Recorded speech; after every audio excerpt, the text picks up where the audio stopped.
નમસ્કાર, આપ જોઈ રહ્યા છો ન્યૂઝ 18 ગુજરાતી। આપની સાથે હું છું પ્રીતિ તિવારી। સમાચારની શરૂઆત જૂનાગઢથી, જ્યાં ગોપાલ ઇટાલિયા પર જૂતું ફેંકવા મામલે મહત્વના સમાચાર। જૂતું ફેંકનાર સબીર મીરનો ચોંકાવનારો ખુલાસો। જૂતું ફેંકવા માટે મને 50,000ની ઓફર મળી હતી। હુમલો કરતા પહેલા મને દારૂ પીવડાવવામાં આવ્યો।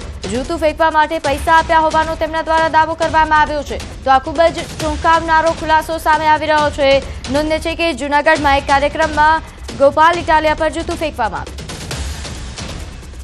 વંડુરી રામજીભાઈ ભકાભાઈ એનો છોકરો મિત ને બીજા એક ભાઈ હતા, એનું નામ છે ભરતભાઈ ને એક બીજા વ્યક્તિ હતા કે હું સાહેબ છે ને મિનિસ્ટર છે, એ કે તમારે આ કે કામ કરવાનું છે ભાઈ, કે તમારે કે એને જૂતું મારવાનું છે, કે આવું કામ કરવાનું છે, તમને પૈસા મળશે આ રીતના, કચ્ચા મળે પણ એ કે હું તમને અડધા કરાવી દઈએ એમ કંઈક કહેતા હતા। એ રીતના મને આ રીતના ઓફર ફેંકીને મને કરાવ્યું આગળ, મને કે આ પી જાવ કે ને પછી કે હાલો તમે કે ધરાડ બેહાડી દીધો મને પીવડાવીને ને આ રીતના મને કામ કરાવ્યું હોય। તો વધુ વિગત સાથે મારી સાથે સંવાદદાતા અમાર બખાઈ જોડાઈ ગયા છે। અમાર, જે આ ચોંકાવનારો ખુલાસો થઈ રહ્યો છે જૂતું ફેંકવા મામલે, વિગતે જણાવશો। પ્રીતિ, ચોક્કસ કે જે રીતે ગોપાલ ઇટાલિયા જે વિસાવદરના ધારાસભ્ય છે અને તેમની જે માળિયા હાટીનાનું જે ગળું ગામ છે ત્યાં એક સભા હતી અને ગઈકાલે રાત્રે એક વ્યક્તિ જૂતું ફેંકવામાં આવે તે પહેલા જ પોલીસે તેને પકડી લીધો હતો, પરંતુ તેમાં એક ચોંકાવનારા ખુલાસાઓ થયા છે કે જે જૂતું ફેંકનાર છે સબીર મીર, તેનો એક વિડીયો વાયરલ થયો છે અને તે કબૂલાત કરે છે કે તેણે જ્યાં જૂતું ફેંક્યું હતું, પરંતુ અમુક ત્યાંનું એક ભંડુરી ગામ છે માળિયાનું, ને ભંડુરીના જે અમુક લોકો છે તેમના દ્વારા પૈસા દઈ અને ગોપાલ ઇટાલિયા પર જૂતું ફેંકવાનું આખું ષડયંત્ર રચવામાં આવ્યું હોવાના ખુલાસા થયા છે। હાલ આ સમગ્ર જે મામલો છે તે એક ચકચાર મચી છે। પૈસા આપી અને 50,000ની જે ઓફર કરવામાં આવી હતી અને બાદમાં તેને દારૂ પીવડાવવામાં આવ્યો વ્યક્તિને, તેને માણાવદર એક પ્રોગ્રામ હતો ત્યાંથી લઈ અને માળિયા છોડવામાં આવ્યો અને બાદમાં જે કાર્યક્રમ સ્થળ સુધી પહોંચાડવામાં આવ્યો ને ત્યાં આખો આ જે હતું જે જૂતું ફેંકવાનું જૂતું ફેંકે તે પહેલા જ પોલીસે તેને પકડી લીધો। પરંતુ મહત્વનું છે, આમ આદમી પાર્ટીના જે નેતાઓ છે તેમનો આક્ષેપ છે કે જો ધારાસભ્ય કક્ષાના વ્યક્તિ ઉપર જૂતું ફેંકાયું, પરંતુ પોલીસે તેને પકડીને છોડી દીધો। કોઈ પણ ફરિયાદ નોંધી નથી કે તેને પોલીસ સ્ટેશને લઈ જવામાં નથી આવ્યો। મહત્વનું એ છે કે આપના જે નેતા છે તેમના દ્વારા એક આક્ષેપ કરાયો છે પિયુષ પરમાર દ્વારા કે વ્યક્તિ પાસે છરી પણ હતી, આખું એક કાવતરું હતું, પરંતુ હાલ પોલીસ કઈ દિશામાં તપાસ કરે છે એ મહત્વનું છે। જી આભાર માહિતી આપવા બદલ।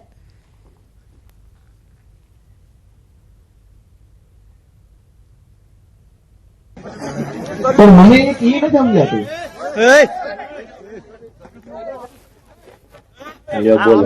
બોલો હું થઈ ગયું?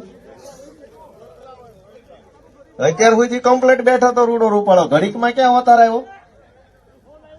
આમ થાય જુઓ, હજુ તું બોલી રહ્યો છું, તૈયાર રહેજો ત્યાં કરી બેજા આવું તો બધું દરેક સભામાં આવે છે। બોલો લ્યો, ફેલ ગયું નબળો માણા મોકલ્યો, આવાને હું મોકલવાના હોય। તો આગળ વાત કરીએ, પંચમહાલમાં બુટલેગરો બેફામ બન્યા છે। ઘોગંબામાં ખડપા ગામે બુટલેગરે પીએસઆઈ પર બાઇક ચડાવી દીધું। દારૂ લઈને જતા બાઇક ચાલકને અટકાવતા આ ઘટના બની। બાઇક ચડાવી દેતા પીએસઆઈ ઇજાગ્રસ્ત થયા।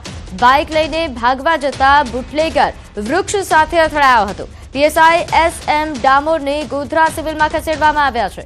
ઇજાગ્રસ્ત બુટલેગર પણ ગોધરા સિવિલમાં સારવાર હેઠળ છે। રાજકોટ પોલીસે વિદેશી દારૂનો અંદાજિત 1 લાખનો જથ્થો જપ્ત કર્યો છે। પોલીસે મુદ્દામાલ કબજે લઈ ગુનો નોંધી તજવીજ હાથ ધરી। તો આ દ્રશ્યો જોઈ રહ્યા છો જે પંચમહાલથી સામે આવી રહ્યા છે। બુટલેગરો કઈ હદે બેફામ બન્યા છે તેનું આ જીવતા આ દ્રશ્યો છે, કારણ કે અહીં જ્યારે પોલીસ દ્વારા તેમને રોકવામાં આવે છે ત્યારે પોલીસ પર બાઇક ચડાવે છે। વધુ વિગત સાથે મારી સાથે સંવાદદાતા રાજેશ જોડાઈ ગયા છે। રાજેશ, આજે ઘટના સામે આવી તેને વિગતે માહિતી આપશો। ચોક્કસ વાત કરીએ તો ઘોગંબા તાલુકાના ખડપા પાસેથી પોલીસ દ્વારા વોચ ગોઠવી અને બુટલેગરને જતો અટકાવવાનો પ્રયાસ કરવામાં આવ્યો હતો। દરમિયાન બુટલેગરે પીએસઆઈને બાઇક અથડાવી અને ભાગવાનો પ્રયાસ કરતા બુટલેગરને પણ ઈજાઓ પહોંચી હતી। સાથે સાથે પીએસઆઈ છે તેને હાથ અને પગમાં ફ્રેક્ચર થઈ અને ગંભીર ઈજાઓ પહોંચી છે। હાલ સારવાર હેઠળ ખસેડવામાં છે। પોલીસે 1 લાખ ઉપરાંતના જે વિદેશી દારૂનો જથ્થો હતો તેની સાથે બુટલેગરને પણ હાલ ઈજાગ્રસ્ત થયો હતો. તેને સારવાર પોલીસ બંદોબસ્ત હેઠળ ગોધરા સિવિલ હોસ્પિટલમાં સારવાર માટે રાખવામાં આવ્યો છે. સમયાંતરે આ પ્રકારે જે બુટલેગરો હોય છે તે પોલીસ પર હુમલો કરવાની પણ ઘણા બનાવો સામે આવતા હોય છે. જો કે હાલ પોલીસ દ્વારા અન્ય બુટલેગર સાથે એક અન્ય વ્યક્તિ હોવાની પણ જાણ હતી, જે આધારે તપાસ ટીમોને કામે લગાડીને શોધખોળ હાથ ધરવામાં આવી છે. જી આભાર માહિતી આપવા બદલ. તો હાલ જે રીતે સંવાદદાતાએ જણાવ્યું કે આ સમગ્ર મામલે હવે કાર્યવાહી હાથ ધરાઈ છે. 1 લાખથી વધુનો જથ્થો જપ્ત કરવામાં આવ્યો છે. હાલ પીએસઆઈ કે જેમના પર હુમલો થયો હતો તે સારવાર હેઠળ છે, સાથે આ બુટલેગર પણ સારવાર હેઠળ. તો આગળ વાત કરીએ રાજકોટમાં બાળકી સાથે દુષ્કર્મ મામલે. અહીં દુષ્કર્મ આચરનાર નરાધમને ફાંસીની સજા આખરે આપી દેવાઈ. કોર્ટે આરોપી રામસિંહ તેરસિંહને ફાંસીની સજા સંભળાવી.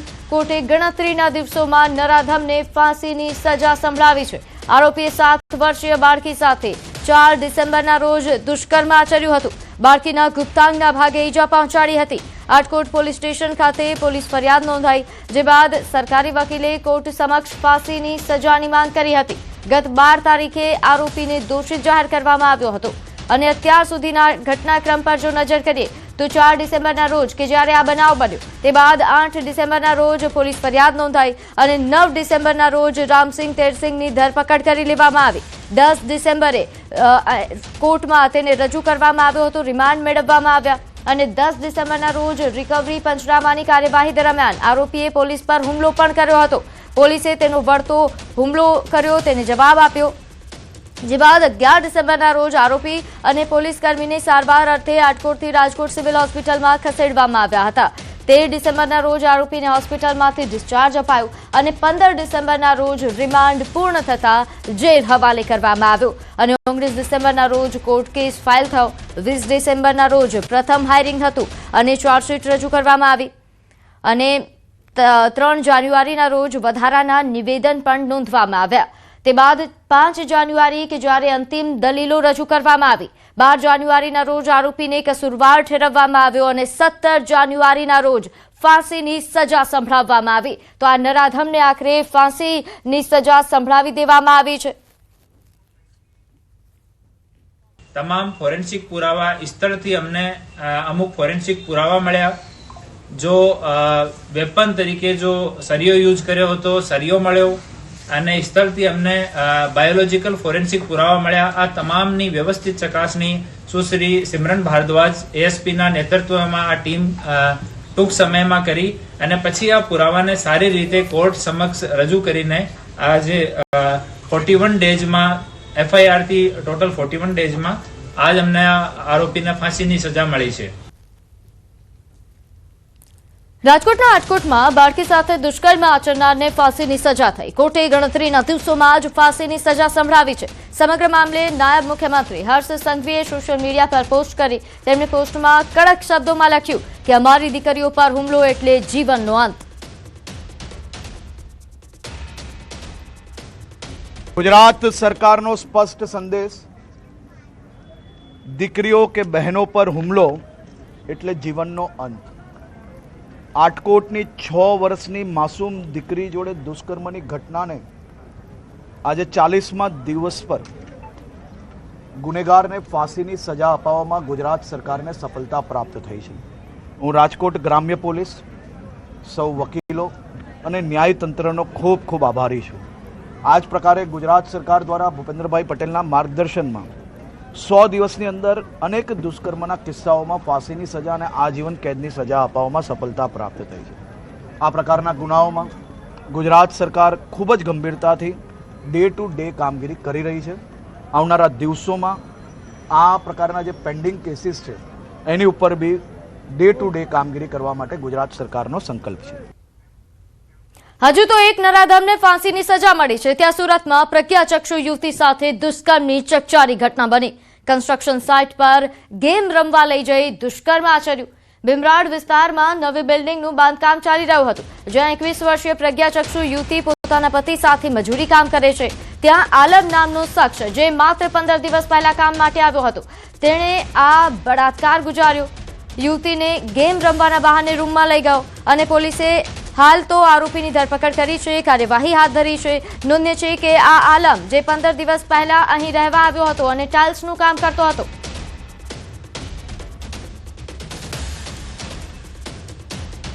સુરતના બિંદ્રા રોડ વિસ્તારમાં આવેલી કન્સ્ટ્રક્શન સાઇટ ઉપર એક 21 વર્ષીય પ્રજ્ઞાચક્ષુ યુવતીને ગેમ રમવાના બહાને પોતાની પાસે બોલાવી તેની સાથે દુષ્કર્મ આચર્યા હોવાની ઘટના સામે આવી છે. જો કે આ મહિલા પોતાના પતિ ત્યાં મજૂરી કામ કરતો હોવાથી તેની સાથે આવતી હતી, ત્યારે આ યુવક જે પોલીસની પકડમાં છે તે યુવક તેને લઈ જઈ તેની સાથે દુષ્કર્મ આચર્યા બાદ તેની સાથે ગાળાગાળી કરી હતી. જો કે આ સમગ્ર ઘટનાની પ્રજ્ઞાચક્ષુ યુવતીએ પોતાના પતિને કરતા પતિ મામલો લઈ પોલીસ મથકે પહોંચ્યો હતો અને પોલીસે ગણતરીની મિનિટોમાં આરોપીની ધરપકડ કરી છે. કહી શકાય કે આરોપી પણ ત્યાં મજૂરી કામ કરતો હતો અને ટાઇલ્સ બેસાડવાનું કામ કરતો હતો અને તેની સાથે મજૂરી કરતા એક યુવકની પત્ની જે પ્રજ્ઞાચક્ષુ હતી 21 વર્ષની, તેને ગેમના બહાને લઈ જઈ દુષ્કર્મ આચર્યો હોવાની વિગતો સામે આવતા પોલીસે તેની ધરપકડ કરી વધુ તપાસ શરૂ કરી છે. કેમેરામેન જીગર ગુગલ સાથે કીર્તેશ પટેલ, ન્યૂઝ 18 ગુજરાતી, સુરત. સમાચારમાં આગળ વધીએ. વાત કરીએ સાવલીના ધારાસભ્ય કેતન ઇનામદાર કે જેઓ હજુ પણ નારાજ જોવા મળી રહ્યા છે. ધારાસભ્યએ સંકલન બેઠકનો બહિષ્કાર કર્યો. સંકલન માત્ર ફોર્માલિટી હોય તો મારે નથી આવવું. અધિકારીઓ પ્રજાના કામોમાં રોડા નાખતા હોવાનો આક્ષેપ તેમણે કર્યો છે. જાડી ચામડીના અધિકારીઓ પોતાની મનમાની કરે છે તેવા પ્રકારનું તેમનું નિવેદન છે. મારી નારાજગી મનમાની કરતા અધિકારીઓ માટે મેસેજ છે.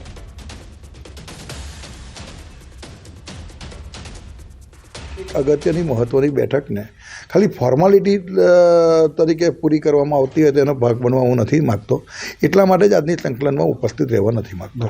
એવા કયા મહત્વના કામો છે કે જે અટકી રહ્યા છે, એના કારણે તમારે મુખ્યમંત્રી સુધી રજૂઆત કરી? તમને કહું એક નાની વાત કે ભાઈ એક એસટી અનિયમિતતાની અનિયમિતતાનો પ્રશ્ન પણ મેં દર સંકલનમાં પૂછ્યો છે.